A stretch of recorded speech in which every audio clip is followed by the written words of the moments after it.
ఇలా కాస్తంత గట్టిగా వాళ్ళందరికీ ఇంకా వైసీపీలో ఇప్పుడు భద్రత లేదని అనుకోవాలి.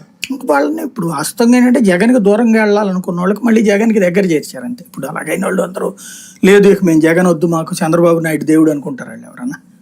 బాబు వేధించి ఇప్పుడు బాబుకి ఇదివరకు ఎందుకని చెప్పి ఒక కోపం వచ్చింది ఎన్టీఆర్ మీదన, తనను వేధించాడని చెప్పి. అట్లాగే కోపం వస్తుంది కానీ ఎవరికైనా ప్రేమ వస్తుందా? తమను అరెస్ట్ చేయించిన జైల్లో పెట్టించినటువంటి ఇప్పుడు ఏబి వెంకటేశ్వరరావు మీద జగన్ కోపం వచ్చిందా ప్రేమ వచ్చిందా?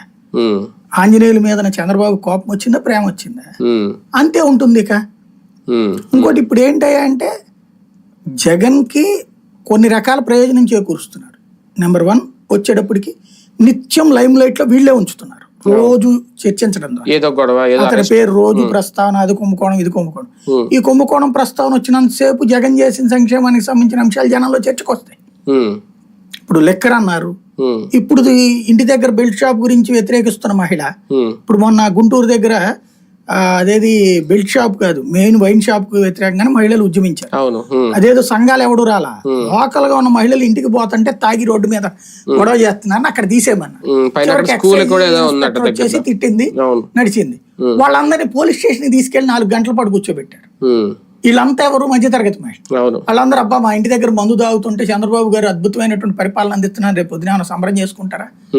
వీళ్ళందరికీ ఇప్పుడు చర్చ వస్తుంది కదా ఈ లెక్కర్ ఇష్యూ వచ్చిన తర్వాత. ఆడేం చేశాడు ఈడేం చేశాడు, వాడు